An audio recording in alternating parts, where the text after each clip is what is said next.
Hello everyone, you are all welcome to lecture number 801, and today's topic is some important sulfur drugs, and they are antibacterials.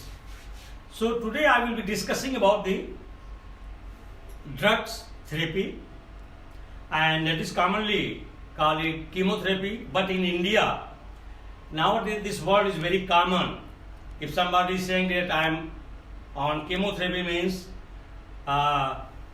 he or she is suffering from some cancer, and some injections are given to control the cancer cells, so they call it chemotherapy. It's not true. Actually, chemotherapy means, this word was coined in 1930s by Paul, means chemical substance which are capable of controlling the different type of infections caused by bacteria, virus, amoeba, protozoa, and some other microorganisms, and to apply some chemical compounds, it may be organic or inorganic, to control these infections is called chemical therapeutic or chemical therapy. And collectively these compounds, these chemical compounds which are controlling different type of diseases and infections, they are called drugs. And these drugs, the word drugs was coined in 1800 when they started treating people with natural dye, actually from natural dye, azo dye. This concept of chemotherapy came to treat, and with the different type of azo dyes, it was treated, and they are known as sulfonamide drug, and commonly it is called sulfur drugs. So these sulfur drugs are such type of chemical substances which are not penicillin group antibiotics. They are different. Steroidal group, they are different. These are sulfur drugs, and they are non-steroidal, and they are not penicillin group, means that is fermented by some fungus. These chemical substances are synthesized, and they have limitation also sometimes. And these chemical substances, once it is given to treat the infections caused by either virus or bacteria or even by fungus, sometimes they also become resistant, and sometimes they have some toxicity, and also sometimes they may adversely affect. For example, some chemotherapeutic agents are given to control the temperature, like aspirin. Some are given to control the muscular pain or inflammation. We call them paracetamol. So like that, there are different type of drugs, and they have their own limitations. So I will be discussing one by one.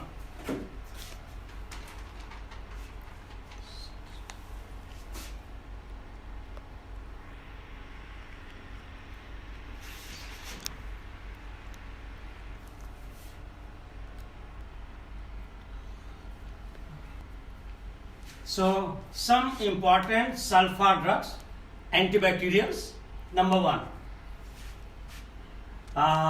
it is well known that many diseases are caused by bacteria, virus, fungi, and protozoa. They are all the agents to cause the infection and diseases. A chemical which is capable of controlling infection caused by these bacteria, virus, fungi, and protozoa by such pathogens is called chemotherapeutic agents. So those which are capable of controlling these microorganisms like bacteria, like fungus, like virus, other microorganisms, other pathogens, it is collectively known as chemotherapeutic agent because they can destroy, control and kill these microorganisms, and provided it is not toxic or allergic to our body. This is the basic concept of your drug or chemotherapeutic agent. And number 2, in the year 1902, the term chemotherapy was used by Paul Ehrlich. So the word chemotherapy was coined in the year 1902 by Paul Ehrlich in the treatment of pathogenic organisms by chemical compounds. So first time in 1902 when he started treating all these pathogens by using the chemical substance, and then he introduced the term that is called chemotherapy. So the word chemotherapy came into existence in 1902, and today I have already mentioned, especially in India, if somebody is saying chemotherapy means it is treatment of cancer, is not like that. If suppose I am taking aspirin, I am taking Panadol or paracetamol, I am on chemotherapy. Any chemical substance which we are taking to get rid of all these microorganisms, bacteria, virus is all chemotherapy. It's not that only when we are treating cancer cells then we call it chemotherapy. No. That is called chemotherapy when we are using the chemical compounds. The chemical compounds which exert various physiological effects of therapeutic value are collectively known as drugs. So these chemical substances collectively, they have physiological effect on the body, and that collectively physiological effect by those chemical substances are known as drugs. So all those like paracetamol, aspirin, so many other chemicals are there, sulfur drugs, sulfonamide, they are all called as drugs. So the drugs may be defined as a chemical substance with an abnormal effect on certain body functions. For example, aspirin reduces heat, paracetamol reduces pain, inflammation, strychnine stimulates the action of heat. Hence, these are regarded as drugs because they affect the abnormally in our body. The drugs collectively, someone is there to reduce the temperature, heat of our body. The other drug is there to stimulate the body temperature. Some drug is there once we are taking that chemical substance, which can increase the stimulate the muscles. We may get pain. Some will immediately reduce.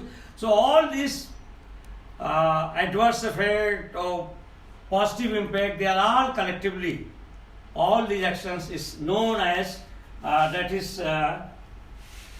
drugs. And one is reducing the heat and the other one is stimulating the heat.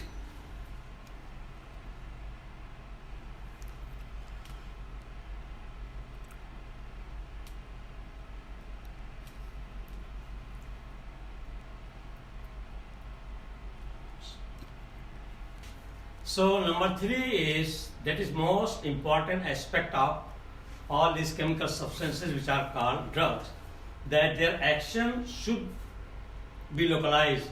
It should not be spread to other part of the body and cells, but it is not like that.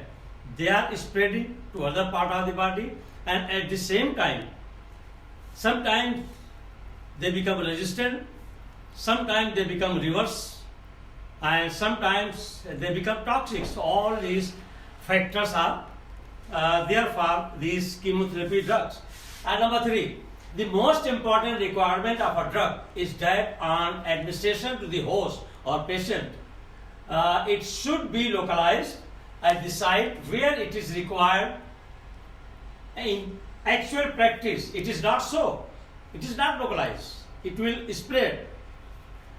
There are three main difficulties with the drugs. The first difficulty A, it tends to distribute itself anywhere in the tissue, in the cells. That is, very important aspect, that once we are giving any drug, that is chemical substance, for a specific treatment, it is not localized to that treatment, to that spot. Rather than it will be spread in other part of the body, tissue, cells. B, cells which are originally susceptible to a particular drug may acquire resistance. So once we are treating for several times for the same purpose, the same cells in our body may become susceptible and they may become resistant. C, the drug may stimulate the cell instead of inhibiting. That I have already told you, sometimes it may be a reverse in original action. And number 4, sulfur drugs. What are sulfur drugs? They are the derivatives of sulfonilamide. So sulfur drugs are nothing but they are the derivative of sulfonilamide, and these sulfonilamide, they are actually from very beginning they are natural dye. They are sulfonilamide derivative, and were the first effective chemotherapeutic agents to be widely used in curing the bacterial infections in humans. So these sulfonilamide derivatives are the first drugs, sulfur drugs. They were used to treat the bacterial infections in human. The first organic compounds to be used as chemotherapy agent were organic dyes. So the first treatment came to treat the bacteria was organic dye, and these organic dyes in the year 1930. So the scientist Domaic tested certain dyes on their for their effect. So he was champion at that time, Domaic, and he tested several dyes on the patients, their effect on the germs, and he used the mice, and he got one dye that is called Prontosil. Prontosil is an azo dye, and it is 2,4-diamino azobenzene 4-sulfonamide. So this is the first sulfur drug that is called Prontosil, and Prontosil he tested on his own daughter. His daughter was having some infection in her finger, so he first tried on his daughter, and that is was the first sulfonamide drug used by G. Domaic on his daughter, on his own daughter, and who was suffering from the infection in finger.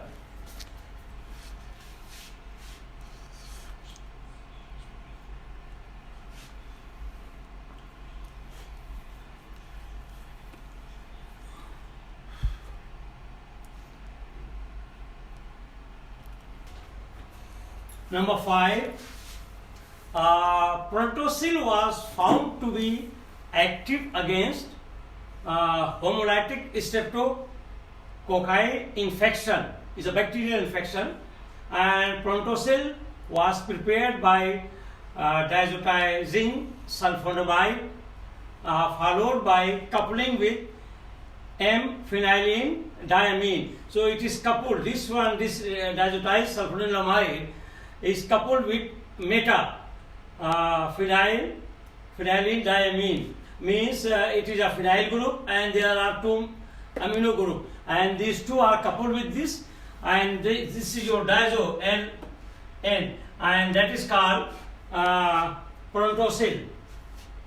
And this Prontosil is less soluble in water, so that's why it is converted into hydrochloride salt, and which is soluble in water. That's why it is called soluble Prontosil. So this Prontosil was first diazotized dye derivative which was manufactured to treat the bacterial infection.